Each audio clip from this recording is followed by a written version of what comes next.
आज से कई हजार साल पहले आपको पता होगा कि हमारे प्राचीन भारत में गुरु शिष्य परंपरा चलती थी। उस समय गुरु और शिष्य को इतने कठिन और धरोहर वेदों के सारे मंत्र कंठस्थ रहते थे। इससे ये तो क्लियर हो जाता है हमारे ब्रेन की कैपेसिटी लिमिटलेस। आज हमारे वैदिक काल के 3 ऐसे मेमोराइज ट्रिक के बारे में बात करेंगे जिससे न आपका मेमोरी पावर बढ़ेगा बल्कि आपकी लर्निंग एबिलिटी, कंसंट्रेशन, फोकस का लेवल मल्टीपल टाइम बढ़ जाएगा। बात करते हैं टेक्निक नंबर 1। हम सब जानते हैं कि प्राचीन भारत में गुरुकुल सिस्टम चलता था। गुरुकुल शिष्य यानी कि स्टूडेंट के घर से काफी ज्यादा दूर होते थे, जहाँ वो शिष्य अपने गुरु के पास ज्ञान अर्जित करते थे। और गुरुकुल में एक अलग तरह का इन्वायरमेंट बना रहता था जिससे स्टूडेंट अपने स्टडी में फोकस कर पाए। तो ये भी एक इम्पोर्टेंट फैक्टर की स्टडी के लिए एक अच्छा इन्वायरमेंट होना बहुत ज्यादा जरूरी है। और एक सवाल आता है कि आगे के ऋषि मुनि कहीं भी पढ़ने बैठ जाते थे क्योंकि वो अपने बाल अवस्था में गुरुकुल में व्यतीत किए थे, जिससे उनका कंसंट्रेशन, फोकस करने की एबिलिटी कई गुना बढ़ जाती थी, जिसके बाद में चलकर किसी भी कार्य में कंसंट्रेशन करने की किसी भी तरह की समस्या नहीं आती थी। लेकिन अभी के स्टूडेंट के पास अगर सामने कोई बैठ जाए तो अपने स्टडी में फोकस नहीं कर पाते हैं, क्योंकि अभी के स्टूडेंट का कंसंट्रेशन, फोकस लेवल एकदम खत्म हो गया है। इन्वायरमेंट और फोकस पर कभी आगे बात करेंगे। अभी मेमोराइज ट्रिक के बारे में बात करते हैं। अभी तक गुरुकुल सिस्टम में जो ज्ञान प्रणाली थी वो मैनुअल मौखिक थी, यानी कि बोलचाल की भाषा में थी। गुरुजी ने जो बोल देते थे वही याद कर देना होता था। इसलिए गुरुओं ने एक पद्धति निकाली जिसमें स्टूडेंट को एक पैराग्राफ दे दिया जाता था। इसमें स्टूडेंट को कम से कम एक सूत्र बनाने के लिए कहा जाता था, जैसे कि उसका मीनिंग भी ना बदले, यानी कि एक बड़े से पैराग्राफ को कम से कम वर्ड से एक छोटे एक सेंटेंस बनाया जाए जिसे स्टूडेंट याद भी कर पाए। इससे ज्ञान का प्रतिपादन भी हो जाए और ये ज्ञान जनरेशन टू जनरेशन बना भी रहे। जैसे कि आज के समय में हमें पैराग्राफ दे दिया जाता था, इसके नीचे कुछ पैराग्राफ से रिलेटेड क्वेश्चन होते हैं जिसे हमें सोल्व करना होता था। ऐसे गुरुकुल में गुरुजी शिष्य को प्रैक्टिस कराते थे बड़े से सेंटेंस को छोटे से सेंटेंस में बदलने के लिए। ठीक यही चीज हमें अपने स्टडी में इम्प्लीमेंट करना चाहिए। जो आपको याद करना है उसे आप जितना हो सके उतना छोटा करो। आपको कुछ एग्जाम्पल दिखाएंगे आगे, लेकिन अभी आप ये समझो, आप उस आंसर को या फिर कुछ भी हो जिसे आपको छोटा करना है, और आपको छोटा करने से पहले उसे समझना होगा। समझने के बाद बार बार उसे पढ़ना होगा, उसके अंदर घुस जाना होगा, उसके बाद ही आप उसे छोटा कर सकते हो। ना पढ़कर उसे छोटा करना इम्पॉसिबल है। और जब आप उसे अच्छे से समझ जाओगे, उसे बार बार पढ़ लोगे, तो आपको अच्छे से मेमोराइज हो जाएगा। उसके बाद आप अगर उसे छोटा भी नहीं कर पाओ फिर भी कोई इशू नहीं है, आपको वो याद हो जाएगा क्योंकि आप उसमें उचित समय दे चुके होंगे। और अगर आप छोटा कर पाओ तो वेल एंड गुड। आप उसको अपने फ्रेंड के साथ शेयर कर सकते हो, अपने शिक्षक, अपने टीचर के साथ शेयर कर सकते हो। अब आपको कुछ एग्जाम्पल दिखाते हैं और मैं आपसे विनती करता हूँ कि आप अगले 1-2 मिनट ध्यान से देखें। आप देखने के बाद शॉक हो जाओगे। साथ ही आपको इतना गर्व होगा कि हमारे प्राचीन भारत में इतने महान और विद्वान गुरु थे। बस 2 मिनट ध्यान से सुनना। बात करते हैं एग्जाम्पल नंबर 1 की, जो मैथमेटिक्स में पाई का वैल्यू करते थे 3.14 करके। इस पर हम एक आगे श्लोक के बारे में बात करेंगे। अभी बात करते हैं माँ द्वारा रचित शिशुपाल वध के बारे में। ये 7वीं शताब्दी के सबसे फेमस संस्कृति महाकाव्य विधि थे। माँ जी की एक खासियत थी कि वो अपने आप को हमेशा चैलेंज करते रहते थे। अगर आप इस महाकाव्य के 19वें श्लोक के 66वें श्लोक को देखेंगे तो उन्होंने अपने आप को इस तरह चैलेंज किया कि वे सिर्फ 2 अक्षर लेंगे और पूरा श्लोक को लिख देंगे विद प्रॉपर मीनिंग। ये रहा श्लोक और ये रहा मीनिंग। इस श्लोक में सिर्फ भा और रा का इस्तेमाल किया गया है और ये पूरा श्लोक को बना दिया गया है। Unbelievable, right? इसी तरह अगर आप 19वें श्लोक के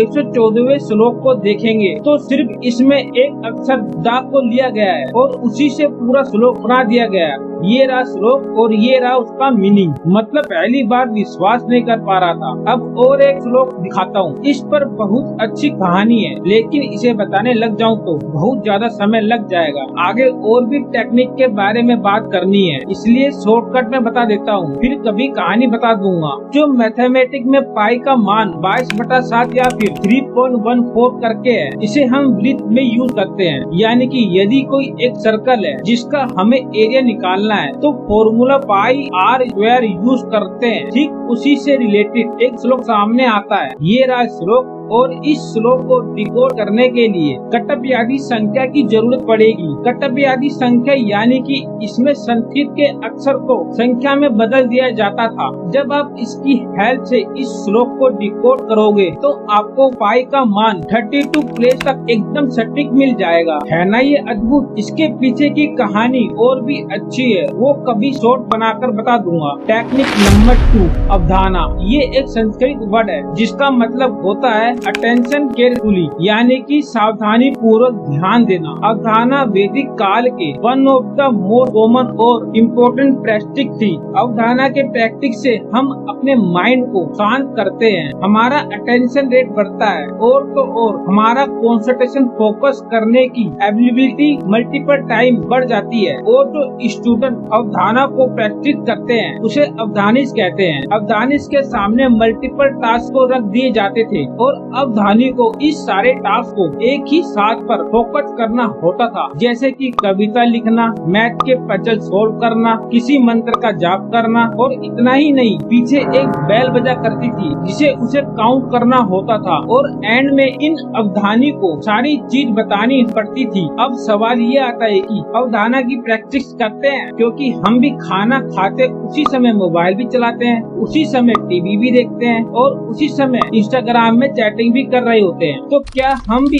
अवधानित की प्रैक्टिस करते हैं? क्या आज के सो कॉल्ड मॉडर्न वर्ल्ड के मल्टीटास्किंग और वैदिक काल के अवधारणा सेम है? Answer is no. ये दोनों के बीच की जो की डिफरेंस है ना, वो है कॉम्प्लेक्सिटी, यानी कि जटिलता। मल्टीपल टास्किंग में हम किसी भी कार्य को करने में हमें किसी भी तरह की डीप कॉन्सेंट्रेशन की जरूरत नहीं पड़ती, जैसे कि मोबाइल चलाना, इंस्टाग्राम चलाना, खाना खाना। ये सारी चीजों में आपको फोकस करने की जरूरत नहीं पड़ती, जबकि अवधारणा में मल्टीपल टास्क को हैंडल करना पड़ता है with high level focus, memory and creativity in task. तो यही डिफरेंस मल्टीटास्किंग और अवधारणा में। तो अवधारणा के प्रैक्टिस से आप अपना माइंड को और ज्यादा शार्प और तेज कर सकते हो। नाउ लास्ट टेक्निक नंबर 3, श्रुति और स्मृति। श्रुति यानी कि जो हम सुनते हैं और स्मृति यानी कि जो हम याद करते हैं। वैदिक काल के जो स्टूडेंट थे वो ना तो सिर्फ पढ़ते थे बल्कि हैंड जेस्चरों का इस्तेमाल भी करते थे। हम किसी भी चीज को लर्न करते हैं तो हमें उसके प्रति इंटरेस्ट होना चाहिए ताकि हमारे बॉडी के ज्यादा से ज्यादा सेल एक्टिव और कॉन्सेंट्रेट रहना चाहिए। जो चीज हम पढ़ते हैं उसे बार बार सुने, बार बार बोले और हो सके तो बार बार गुनगुनाते रहिए। अगली बार आप जब भी पढ़ो तो श्रुति और स्मृति का इस्तेमाल करना ना भूलें। किसी भी चीज के लर्निंग के 3 स्टेज होते हैं। पहला श्रवण। श्रवण यानी कि सुनना और उसे ध्यान से सुनना। जो सेंटेंस या फिर जो भी हम कॉन्सेप्ट पढ़ते हैं उसे ध्यान से सुनना, यही लर्निंग का फर्स्ट स्टेज है। दूसरा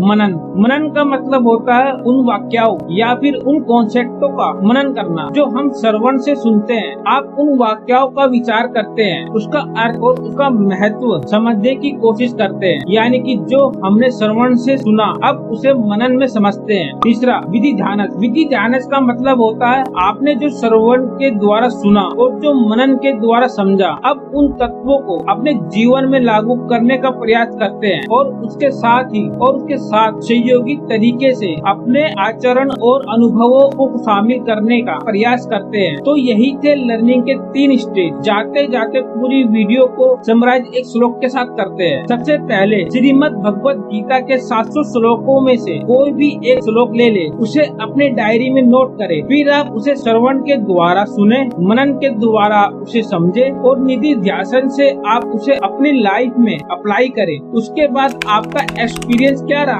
आप श्रीमद् भगवत गीता के 700 श्लोकों में से कौन सा श्लोक सुने और उसे आपने क्या समझा? आप उसे अपने लाइफ में किस तरह यूज किए? कमेंट में जरूर बताएं। अब तक के लिए धन्यवाद।